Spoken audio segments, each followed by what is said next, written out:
प्यारे दोस्तों, आप सभी का जीवन के 10 मार्गदर्शक सिद्धांत की श्रृंखला में स्वागत है। हमने देखा कि पहला सिद्धांत हमें ध्यान और ध्यान की तैयारी के बारे में बताता है, मगर ध्यान की तैयारी सिर्फ एक तैयारी है, अभी ध्यान शुरू नहीं हुआ है। इसी वजह से हमें दूसरा सिद्धांत मिलता है। दूसरा सिद्धांत प्रार्थना के बारे में है कि हमें ध्यान की शुरुआत एक प्रार्थना से करनी चाहिए। ये प्रार्थना है क्या?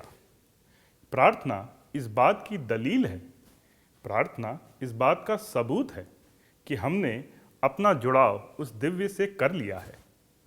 अब हम इस दिव्य से कैसे अपना जुड़ाव करें, इसके बारे में एक शेर से कुछ समझने की कोशिश करते हैं।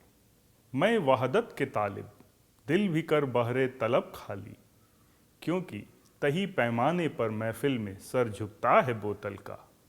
मैं वहदत के तालिब, वो दिव्य चेतना के तालिब, चाहने वाले, दिल भी कर बहरे तलब खाली।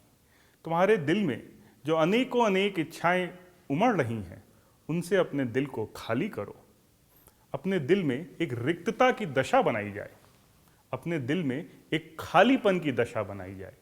ऐसा क्यों किया जाए? क्योंकि तही पैमाने पर महफिल में सर झुकता है बोतल का। एक खाली पैमाने पर ही एक बोतल का सर झुकता है। हमारे दिल में खालीपन जब होता है तो उसमें एक ऐसा खिंचाव होता है कि वो दिव्य को अपनी ओर आकर्षित करता है और हम में एक आकर्षण पैदा करता है। खालीपन का मतलब हमारे दिल में और कोई भी विचार ना हो, सबकी याद में उसकी याद, और वो याद भी कैसी जो कभी ना आवे। हम सब कुछ भुला के सिर्फ उसको याद करें, और ऐसी याद करें कि कभी भी उस याद से बाहर ही ना हो, हमें पता ही ना रहे कि हम उसको याद कर रहे हैं या नहीं, क्योंकि हम हमेशा उसकी याद में रहें।